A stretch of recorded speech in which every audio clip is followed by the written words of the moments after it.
sebagai Tuhan, Yeshua HaMashiach sebagai Tuhan, sebagai penguasa tunggal dalam hidup kita. Ya.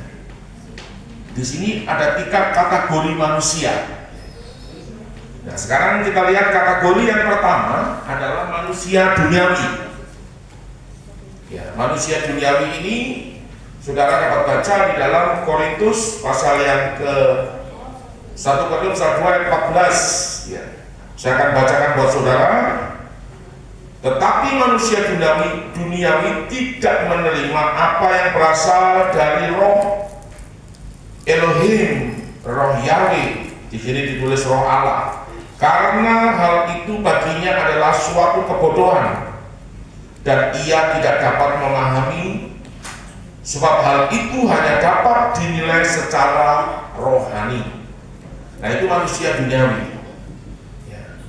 Kalau 1 Timotius 1:9 itu sama, ya, manusia duniawi itu modelnya seperti itu. Ya. Terus kemudian yang kedua adalah manusia, ini manusia duniawi ini. Gambarnya seperti ini. Nah, ini hati manusia, ya. Kemudian ini ego. Lalu Yesus itu di luar. Jadi ego ini berbicara tentang keakuan.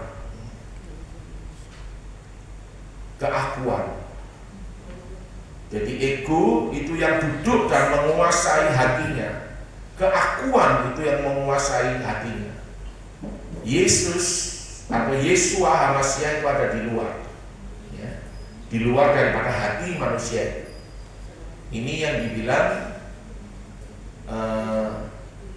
manusia duniawi. Jadi manusia duniawi ini dapat juga dikatakan orang fasik, ya, seperti itu. Kemudian adalah manusia yang belum menerima Yesus sebagai Tuhan, ya, dan juru selamatnya. Jadi Yesus itu ada di luar, gitu. Kemudian yang berikut adalah Kristen duniawi. Jadi dia sudah menerima Yesus, tetapi hidupnya masih duniawi. 2 Timotius 3 ayat 1 sampai yang ke-5. Saya akan bacakan buat saudara. Ketahuilah pada hari-hari terakhir akan datang masa yang sukar. Manusia akan mencintai dirinya sendiri, menjadi hamba uang. Mereka akan membual dan menyombongkan diri. Mereka akan menjadi pemfitnah. Mereka akan berontak terhadap orang tua, tidak tahu berterima kasih, tidak mempedulikan agama, tidak tahu mengasihi, tidak mau berdamai. Berarti suka bertengkar, suka menjelekkan orang, tidak mengangkat diri, garang, tidak suka yang baik, suka berkhianat atau mengkhianat, tidak berpikir panjang, berlagak tahu, lebih menuruti hawa nafsu daripada menuruti Elohim Yahweh atau Tuhan. Secara lahiriah mereka menjalankan ibadah mereka, tetapi pada hakikatnya mereka memungkiri kekuatannya. Jauhilah mereka dari semua itu. Nah, saudara, ini adalah manusia atau Kristen duniawi. Kristen duniawi adalah orang Kristen yang telah menerima Yesus sebagai juru selamatnya, tetapi masih dikuasai oleh keinginan daging. Ya. Jadi kalau kita lihat ini hati, ya, kemudian ini adalah kursi, dan ego itu tetap duduk di dalam hatinya. Keakuan itu tetap duduk dalam hati. Saudara lihat itu. Ya, jadi ini bisa lihat, saudara bisa lihat itu. Ego ini tetap duduk di dalam hati, tetap duduk dalam hati. Ini kursi hati kita ini. Nah, sementara Kristus itu tidak diizinkan, ada dalam dirinya, Yesus ada dalam dirinya, tetapi tidak diizinkan untuk duduk di kursi ini. Ego yang duduk. Makanya di sini katakan masih dikuasai keinginan daging. Ya, jadi ini manusia Kristen duniawi. Nah, bagaimana dengan Kristen yang sejati atau Kristen yang rohani sejati? Adalah Kristen, ya. Di situ ditulis orang Kristen yang sungguh-sungguh menempatkan Yesus sebagai Tuhan dan Yesus itu sebagai pusat dalam kehidupannya. Jadi Yesus itu menjadi Tuhan, ya, yang bertata dalam hatinya, dan Yesus itu sebagai pusat hidupnya. Saudara bisa baca dalam Kisah pasal 10 ayat 36. Kalau Kisah 2:11 itu telah lahir bagimu juru selamat di kota Daud, yaitu Yesus sebagai Tuhan, gitu, dan juru selamat. Nah, kemudian Kisah 10 ayat 36, tolong baca. Bantu baca buat saya. Lalu ada yang siap lagi, Filipi 2 ayat 11. Itulah firman yang ia suruh sampaikan kepada orang-orang Israel. Iya. Itu firman yang memberitakan damai sejahtera Iya. dari Yesus Kristus yang adalah Tuhan dari semua orang. Amin. Jadi firman itu adalah firman yang memberitakan damai sejahtera. Sebab firman itu Injil, Injil itu kabar baik, saudara. Tapi firman itu terus bekerja, dan itu sangat luar biasa. Nah, terus kemudian dalam Filipi pasal 2 ayat 11, Filipi 2 ayat 11, dan segala lidah mengaku Yesus Hamasi adalah Tuhan bagi kemuliaan Elohim Bapa. ya, Yesus Hamasi adalah Tuhan.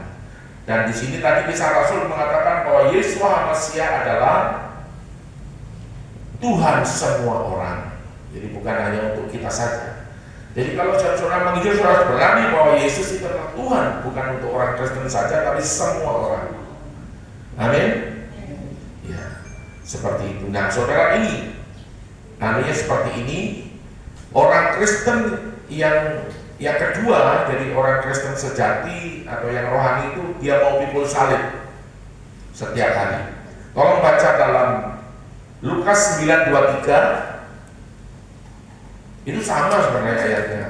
Lukas 11:30 itu ayatnya sama. Tapi yang paling mantap itu Lukas 9 ayat 23. Coba baca. Lukas 9 ayat 23, katanya kepada mereka semua, setiap orang yang mau mengikut aku, ia harus mengenyangkan dirinya, memikul salibnya setiap hari dan mengikut aku.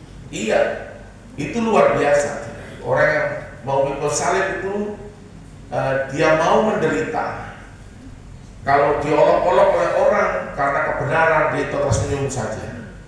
Kita ini sudah berdarah-darah, istilahnya orang menyakiti kita secara omongan, secara fisik juga kita terima saja. Sudah, kita bersyukur saja. Seperti itu, kita dibohongi, kita ditipu, itu kita terima saja. Nah, saudara, itu yang kita alami seperti itu. Itu karena Kristus kita menerima semuanya itu. Itu artinya kita siap juga untuk ditinggikan.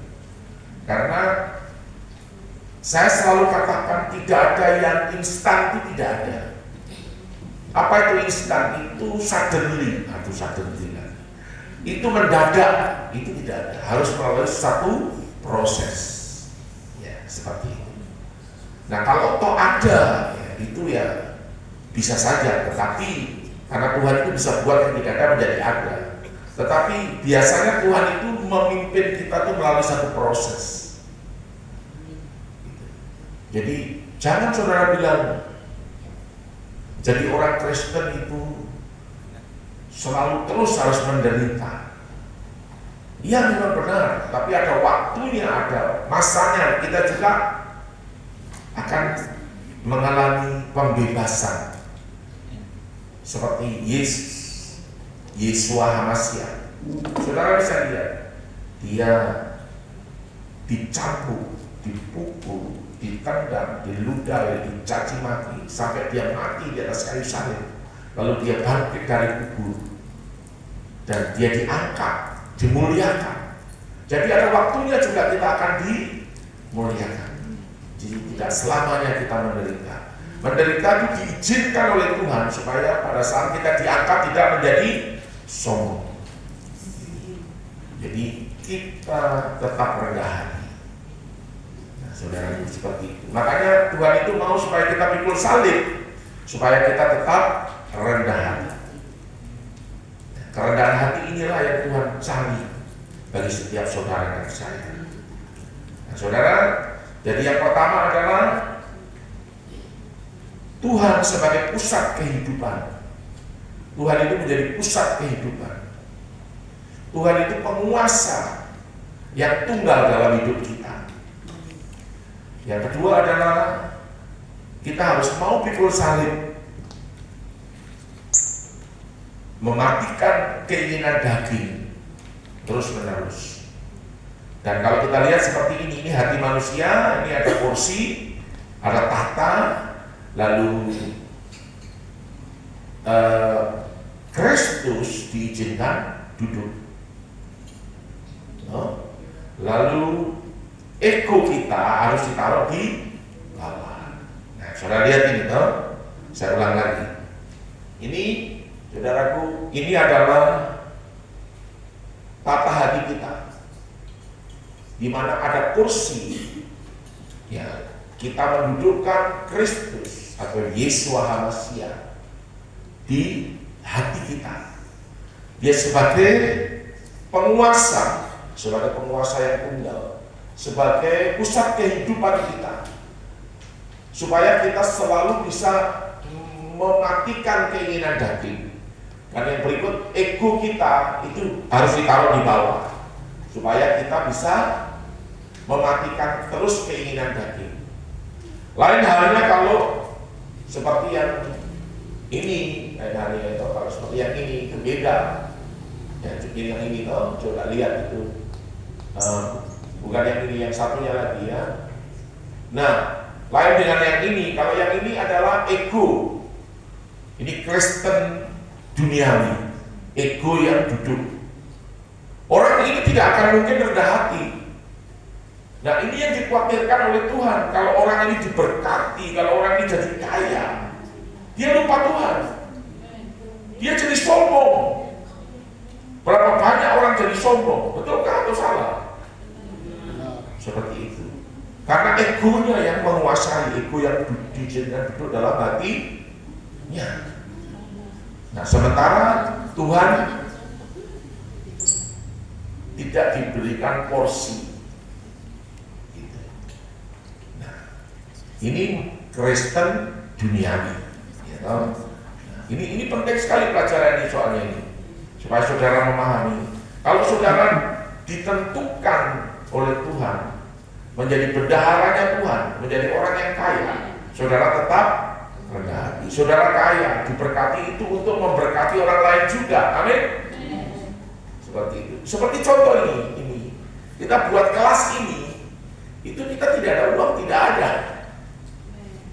Tanya ini ibu-ibu jemaat di sini, itu kita hanya baku ini saja, baku apa? Sepertinya Roh Kudus itu bekerja dan kita baku tolong. Dan itu semua oleh karena kemurahan Tuhan. Dan ini akan terus berlanjut, bukan nanti akan ada lagi lebih besar dari ini. Ini kan cuma berapa orang saja, cuma 28 orang saja.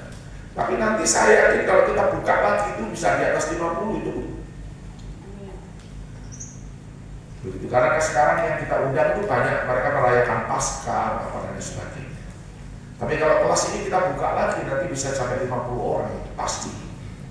Nah, kelas yang berikut nanti adalah kelas peperangan rohani. Mengapa kita taruh ini dulu? Karena kalau peperangan rohani itu sebenarnya kita itu menjarah. Apa yang dicuri oleh iblis itu kita jarah. Karena iblis itu sudah dikalahkan, tapi iblis punya hak untuk mengambil dan mencuri. Apa saja yang bisa dapat diambil dan dicuri dari kita, diambil dan curi. Kalau peperangan rohani itu menjaga. Jadi kalau kekayaan itu betul datang, jangan sampai kita menjadi sombong. Karena apa? Karena ego menguasai dan Tuhan ada di luar daripada tidak diizinkan